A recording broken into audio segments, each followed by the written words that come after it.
recently conducted its workplace survey for 2011. What was the scope of that survey? Yeah, it was a survey that was responded to by over 1,600 finance and accounting professionals from across Asia Pacific. And of those, a little over 400 came from New Zealand. They really look at what's happening in the state of the local economy, what's sort of happening with employer habits, and moreover, sort of hiring trends through 2011. The New Zealand economy overall has been slower to recover from the GFC than people had hoped. What do the results of the Robert Half Workplace Survey for 2011 tell us about the hiring outlook for finance and accounting sectors in New Zealand? Overall, it's more encouraging than what it was at this point last year. So whilst the demand for labour is not at the same rate as it would be, say, in neighbouring Australia, still 16% and 17% of respondents respectively are looking to increase the volume of permanent and contract labour that they have within the finance and accounting segments. Now note that that's an increase in labour, that's not just looking to bring people in. So that in itself is a very encouraging statistic. That was not the case 12 months ago. So things are improving and appear to be improving at a forever increasing rate. Where are you seeing demand for roles in functional areas of the finance and accounting sectors in New Zealand? Yeah, so it's fair to say within New Zealand, you're really looking at a salary range probably between the low end 45,000 entry level up to about 115,000. So you're really talking about positions from clerical accountant through to finance manager, not really finance controller and above. So very much people that are sort of hands-on in business. And again, it's an encouraging sign. We're not necessarily seeing a huge uptick in demand for analytics or very senior people in New Zealand, but nonetheless more robust today than it was at this point last year.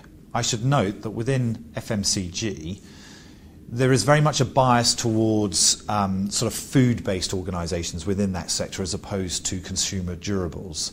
I guess because the Kiwi economy has been tougher than many other parts of, or many other countries in this part of the world, you saw sort of demand for essentials still be retained. And whilst, for example, people may not eat out at the same degree that they used to, they are now perhaps eating in, and that's why the sort of the foodstuff companies within FMCG have done rather well.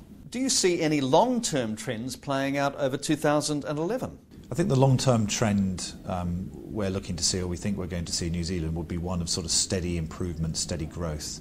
No one's quite sure what the impact of the recent disaster down on the South Island is going to have, on the North Island, which is where the majority of our responses come from, the sort of greater Auckland marketplace.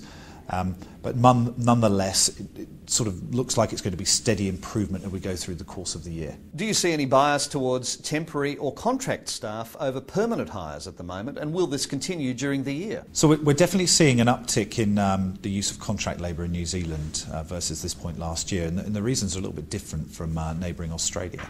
During the downturn in New Zealand, employers cut a little bit deeper than perhaps they did in Australia. The downturn was longer and was more poignant in New Zealand. So as those employers are looking to rehire those positions back in, they are perhaps a little bit apprehensive and they're not entirely sure what sort of level of person that they want. So they're sort of using almost contract labour to help define that position before they bring the permanent member of staff in.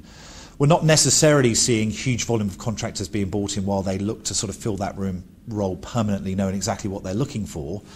But I think there was probably an element of, in 07 and 08, particularly in New Zealand, where the skill shortage was very extreme, that perhaps certain people were working in employers and the employer wasn't that enamoured with the output of work from that individual. So they're being a little bit more choosy this time around. They're using contractors to help benchmark the type of person they're looking to bring in. David Jones, thank you very much for joining me. Thank you, Stuart.